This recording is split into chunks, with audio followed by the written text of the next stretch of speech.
पूतना पहुंची, महाराज लाला को देखा। पूतना ने महाराज लाला ने अपने नेत्रों को बंद कर लिया। पूतना ने लाला को उठाया, गोद में ले लिया। महाराज आज लाला ने अपने नेत्रों को बंद कर लिया। अब कुछ विद्वान कहते हैं कि लाला ने अपने नेत्रों को बंद क्यों कर लिया। लाला ने अपने नेत्रों को बंद क्यों कर लिया।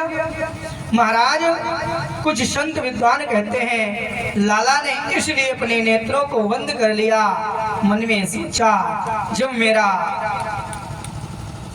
त्रेता में आए थे प्रभु राम बनकर, तब भी सर्वप्रथम एक स्त्री को समाप्त करना पड़ा।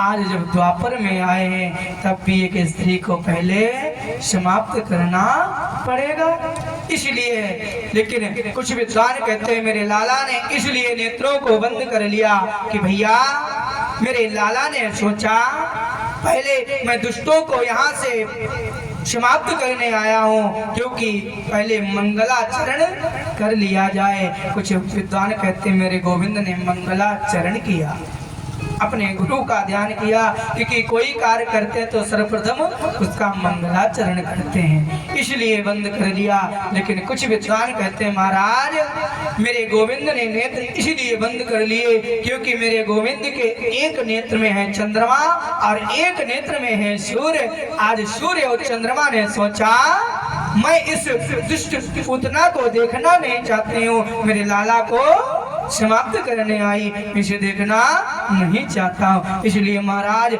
सूर्य और चंद्रमा ने नेत्रों को बंद कर लिया। महाराज एक विद्वान ने कहा है इसलिए नेत्रों को बंद किया क्योंकि मेरे कन्हैया हैं और पूतना जो है कौन है, पूतना माया का स्वरूप बनाकर आई है और मेरे कन्हैया है माया पति, क्योंकि मेरे प्रभु के सामने माया टिकने वाली नहीं, इसलिए नेत्रों को बंद कर लिया। मेरे कन्हैया ने सोचा यदि मैंने नेत्र से नेत्र मिला दिए, पूतना जो मुझे समाप्त करने आई है, मारने के लिए आई है, कहीं इसका भाव बदल न जाए, इसलिए नेत्रों को बंद कर लिया महाराज। क्योंकि मेरे कन्हैया हैं माया पति और पूतना क्या बनकर आई है, माया का स्वरूप बनाकर आई है, और माया पति के सामने माया टिकने वाली नहीं है। बोलो राधे।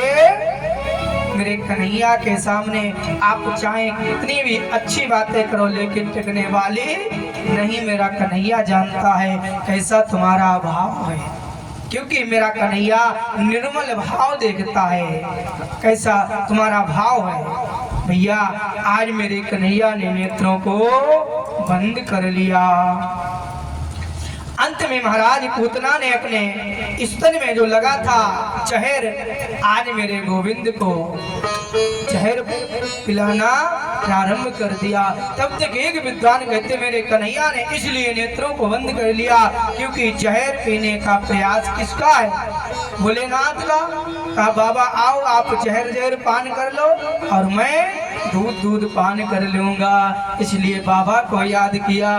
लेकिन कहते हैं आज मेरे कन्हैया ने जैसे ही स्तन को पान किया, आज महाराज पूतना बार बार देखती अब तो ये समाप्त हो गया होगा, अब तो इसे हटाकर पालने में लिटा दिया जाए। लेकिन मेरे कन्हैया ने क्या किया महाराज, पहले विष पान किया, उसके बाद दूध पान करने लगे, उसके बाद महाराज धीरे धीरे पूतना के प्राणों को पान करने लगे। अब महाराज पूतना परेशान होने लगी, चिल्लाने लगी मुझे छोड़ दो, मुझे छोड़ दो। महाराज मेरे कन्हैया ने कहा मौसी मैंने एक काम तो सीखा ही नहीं। कहा कौन सा। मेरे कन्हैया कहते हैं मैं पहले तो पकड़ता नहीं हूँ और जिसे पकड़ लेता हूँ उसे छोड़ता नहीं हूँ, छोड़ना तो मैंने सीखा ही नहीं। वास्तव में मेरे कन्हैया पहले पकड़ते नहीं, यदि पकड़ लिया और कन्हैया का प्रेम रोग लग गया तो जल्दी छूटने वाला नहीं है। बोलो राधे राधे।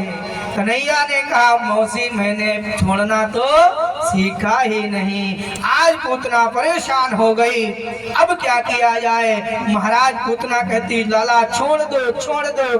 कन्हैया कहते ना मौसी ना, मैंने छोड़ना सीखा ही नहीं। अंत में महाराज पूतना लाला को लेकर आकाश में उड़ गई और मेरे कन्हैया ने जैसे आकाश में उड़ते हुए पूतना को जाते हुए देख लिया, उसी समय मेरे लाला ने पूतना का उद्धार कर दिया। गोविंदाय नमो नमः कर दिया। बोल गोविंद भगवान की। महाराज पूतना का बड़ा सा शरीर जैसे ही गोकुल के बाहर गिरा, आज तेजी से आवाज हुई, धर्म की आवाज होने पर महाराज सारे ब्रजवासी ने आवाज सुनी। सारे ब्रजवासी अपने अपने घर के बाहर निकले, देखा क्या हुआ क्या हुआ। देखा कि एक राक्षसी ने पड़ी है। महाराज महाराज कहते हैं ये राक्षस होते हैं ना, ये चाहे शरीर कोई भी बना ले, लेकिन जब इनकी मृत्यु होती है अपने शरीर को छोड़ते अपने असली शरीर में आ ही जाते हैं। अब महाराज शरीर में पूतना का शरीर कोई छोटा शरीर नहीं, कहते हैं 6 कोस में पूतना का शरीर पड़ा है। महाराज पूतना का शरीर 6 कोस, और 1 कोस कितने किलोमीटर का होता है पता है? 1 कोस कितने किलोमीटर का होता है? 1 कोस 3 किलोमीटर का। 6 18 18 किलोमीटर में महाराज पूतना का शरीर पड़ा है।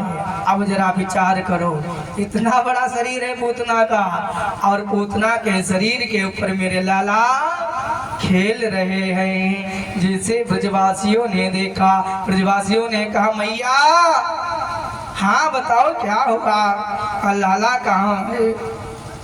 उसी समय यशोदा मैया ने कहा अभी एक बहन आई थी लाला को आशीर्वाद देने के ताए, लाला पालने में सो रहा है। उसी समय ब्रजवासियों ने कहा मैया तुम्हें लाला का ध्यान नहीं है, देखो चलकर गोकुल के बाहर लाला एक राक्षसी के ऊपर खेल रहे हैं। मैया के होश उड़ गए। उसी समय मैया दौड़ती दौड़ती गई, लाला को लिया।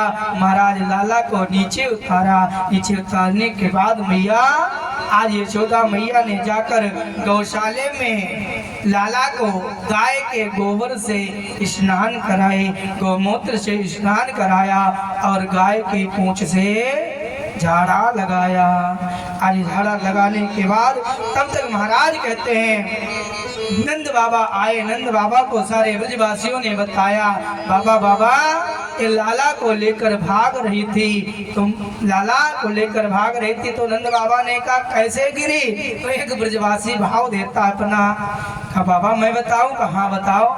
कहा बताऊं? कहा ये जो राक्षसी है ना मेरे लाला को लेकर भाग रही होगी, इसके पैर में ठोकर लग गई होगी, ये गिर पड़ी। लाला ने कहा रे ब्रजवासी भांग खा के आयो? कहा क्यों? कहा जब ठोकर लगती तो मुंह के भर ये गिर जाती, ये तो पीठ के भर पड़ी है। अरे ये तो जो वसुदेव है ना, वसुदेव तो परम ज्योतिषी है। आज वसुदेव ने मुझे बताया था जाओ बाबा गोकुल के ऊपर कोई विपत्ति आने वाली है। आज मुझे पता है वसुदेव तो पक्का ज्योतिषी है।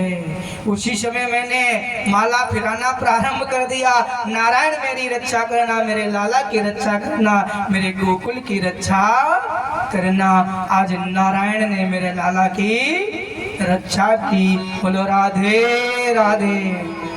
महाराज आज गोकुल के ब्रजवासियों ने पूतना के शरीर को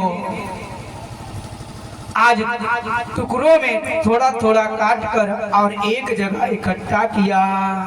कुछ विद्वान कहते हैं पूतना का जहाँ हाथ गिरा वो हाथरस बन गया, जहाँ कान गिरा वो कानपुर हो गया। लेकिन भागवत में ऐसा नहीं लिखा है। कहने की बात है कि हाँ पूतना का कान गिरा तो कानपुर हो गया, हाथ गिरा तो हाथरस हो गया, तो कहने की बात है, लेकिन भागवत में ऐसा वर्णन नहीं आया है। महाराज आज पूतना के शरीर को इकट्ठा किया गया। अब लकड़ी कहाँ से आए?